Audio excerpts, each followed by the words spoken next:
From votes cast around the block to those cast around the nation, tonight, the future of our state and our republic will be decided. This is Commitment 2020, election night coverage on WDSU. Now at 10, so many races just too close to call, but you're sitting in a state that already has been called. No surprises here. President Trump has clinched Louisiana. Results are rolling in as we speak from key battleground states where voters turned out big time, and it's still too close to call. But the night is young as the fate of who will reside in this old yet coveted house is on the line. Tonight, we are still waiting for the results in several key states where millions have already cast their ballots, many heading to the polls before today. And we have live team coverage on key races nationally and right here in Louisiana. We also have analysts standing by ready to give you perspective on an election that feels like 2020 all in one day. Insane. Good evening to you. I'm Gina Swanson. And I'm Sella Kim. Thank you so much for joining us. We are going to start off with the local races. District Attorney and Travers Mackel is standing by live to kick off our team coverage. Travers? That's right. We're in Treme. We're at the headquarters of Kiva Landrum Johnson. Right now, the numbers are still coming in. A lot of numbers still to go, but she's running first. She's over 30% right now, trailing. Only Arthur Hunter is trailing her in second place right now, but we have a long way to go. They are cautiously optimistic here. Kiva Landrum, the former acting DA and former judge, feels very confident that she will make it to a runoff, which will take place in December. But once again, long way to go, a lot of numbers coming in. But as for right now, at 10 o'clock, she is running first in this race to replace Leon Cannizzaro as the top prosecutor in the city of New Orleans. She's just over 30%, followed closely by former judge and former police officer Arthur Hunter. We'll have much more from the Landrum camp tonight and again tomorrow morning when all of the votes in Orleans Parish are finally counted. Gina, Sella. All right, Travers, thanks. One of the most important and critical local races on the ballot. Aubrey Killian picks up our team coverage of the Orleans Parish District Attorney's race. Aubrey. Hey, that's right. So Councilman Jason Williams actually just wrapped up a speech a couple of minutes ago. We're here at the New Orleans Boxing Club. We are hoping to speak with him very shortly. You can actually see him not too far from where we're standing right now. So again, Jason Williams, he just thanked all of his supporters. He said that more voters have voted than ever before. And he says that we may be waiting a long time for some results. Now, Jason says the DA's office needs change. His biggest push is criminal justice reform, and he is set to hopefully speak with us. Not too long ago, we did hear him give a speech in the boxing ring. We're hopefully going to speak with him one-on-one in a little bit, but we will keep you posted all throughout the night. Again, Councilman Jason Williams saying that it's too early to officially call the race. I think he's actually going to be coming up with us right now, if we're able to kind of pause and stay honest for the next 60 seconds. Councilman Jason Williams, he is coming to speak with us right now. But let me give you another look. Again, we are here at the New Orleans Boxing Club. You can see some of the banners that he has. And the councilman we're actually live right now, so he is set to hopefully walk over here in the next 60 seconds or so. But another live look at the room. He is hopefully coming to us very shortly in the next couple seconds or so. But we've been following this race all night, and it's been kind of interesting to see this section of this watch party here. There's a lot of people here. They're masked up, socially distanced, and hopefully he is coming. I am told that he was about to hop up in the next couple seconds or so. We'll see if he is able to make it in time. And let me see if he's coming right now, actually. But like we mentioned, there's been a lot of controversy surrounding this race. And Councilman Jason Williams joining us live right now. If you're able to come, hurry up. We're live right now on WDSU. So Councilman, kind of tell us, what is your biggest change that you're pushing for the DA's office? I know we're kind of in tight quarters right here. Tell me the biggest change if you're able to step over here. I think one of the largest things we've got to do is we've got to bring transparency to the office. The public needs to know what is going on South White Street, what decisions are being made.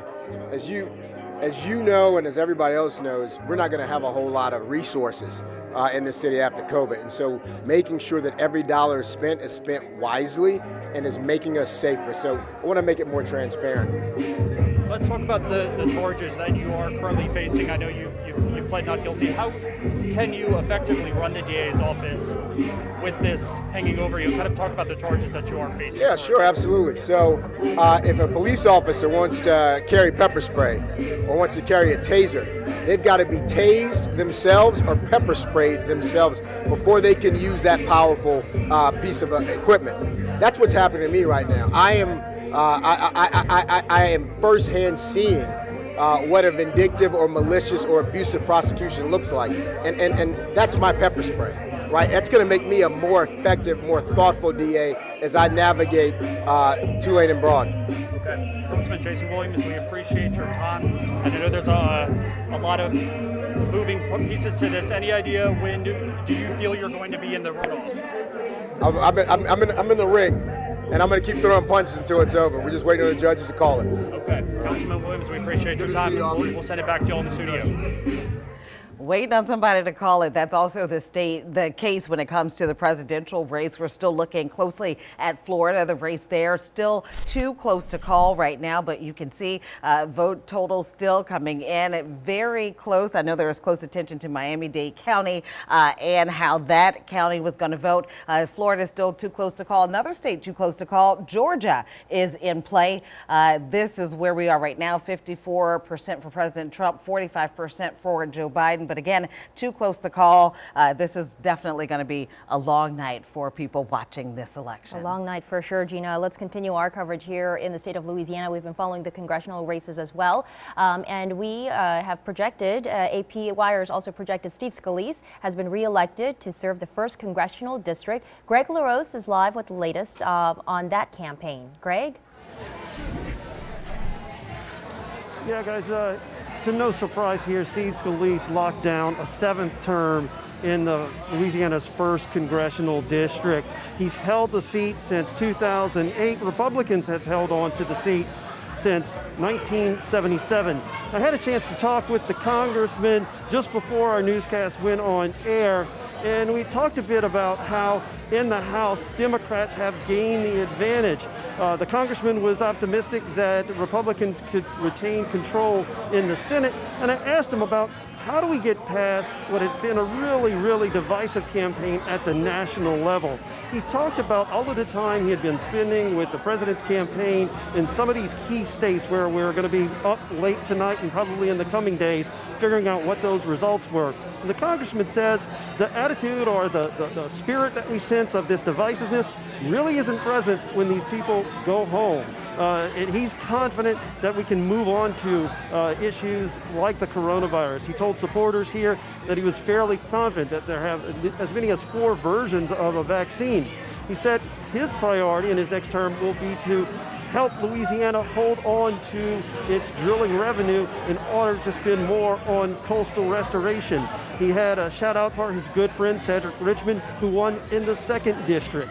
So here, a celebratory mood, as you can understand, with Steve Scalise expected to poll in excess of 70%. He's done so every time he's run for office except for 2 years, back in 2008 when he first won office, and again in 2012, but a resounding victory tonight. That's it for now. From Fat City, I'm Greg LaRose reporting WDSU News. All right, no surprises in the 1st congressional district. Also, no surprises in the 2nd congressional district. Sherman DeSalle is covering that race for us, where Congressman Cedric Richmond is going back to Congress. Sherman.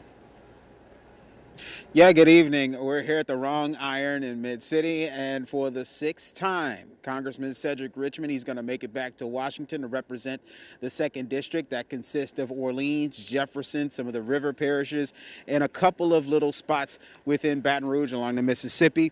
And he says overall he's pretty satisfied with the way that things turned out. Let's take a look at those projected numbers that we've seen tonight. Richmond, the projected winner over 5 other candidates. He got over 50% of the vote to secure this win. He says that he's looking forward to continue to work on solving some issues surrounding the pandemic that Louisiana has been hardly hit with, plus dealing with coastal restoration, civil rights issues, and education.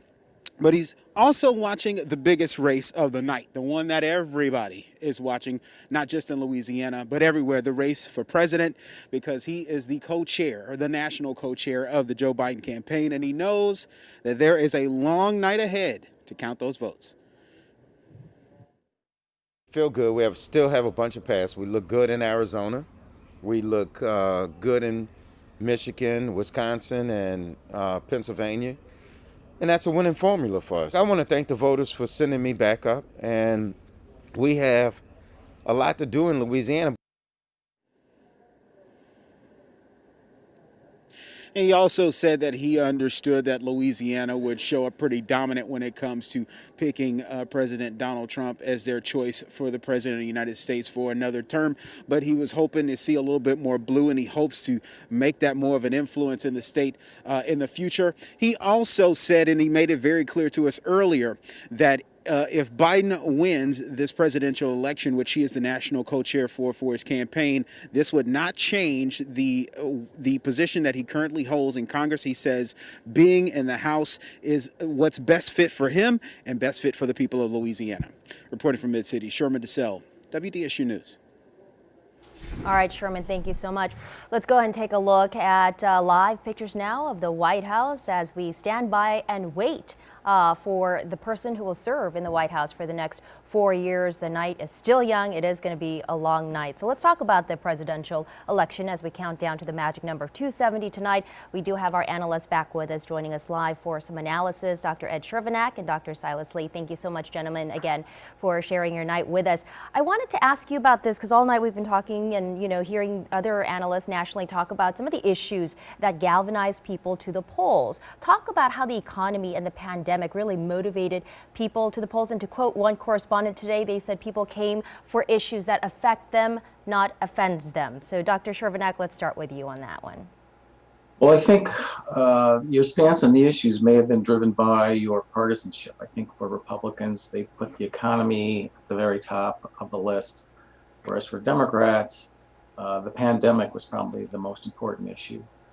And typically the economy is the top issue. In almost every election, that's what we find. But this time, at least for Democrats, they were looking at something else. They have believed that the president has mishandled the whole pandemic. And we're hoping for a change, and at least a change in addressing the virus that's out there. And Dr. Lee, we want to go to you next. With this whole thing, President Trump has certainly done a good job of doing voter outreach. There was certainly a ground game. Did that last minute push, or for either of these campaigns, that last minute push, was that enough to move the needle in any way? And also talk about the get out the vote when it comes to early numbers as well. Well, the voting took place for the past 2 weeks, and certainly although this was the election day, over 100 million people voted prior to this date. And what we saw the last few days was an attempt to mobilize and make the voters a little bit more enthusiastic. It was more about motivation building, because you didn't have a large pool of voters who happened to be undecided. It was under 10%. And in order for that to change the outcome, that meant Biden or Trump would have to take a significant portion of their opponent's supporters. And that was not going to happen because the candidates were locked in terms of support from the various constituency groups. So what we see here right now is the fact that voters were making a statement. They were concerned about the economy as well as COVID and finding a solution and a strategy to address the issue of COVID, some solutions to it. And that's what you saw in this particular election. Also, Trump went into this election facing a deficit. His job approval rating never went above 46, 47%. he never cracked the 50% or plus level. And that's pretty dangerous for any incumbent, especially someone running for president. All right, thank you so much, Dr. Silas Lee and Dr. Ed Chervenak. Stand by, we may be coming back to you a little later. Thank you so much, gentlemen. All right, we're going to take a quick break. We'll have more election returns when we come back.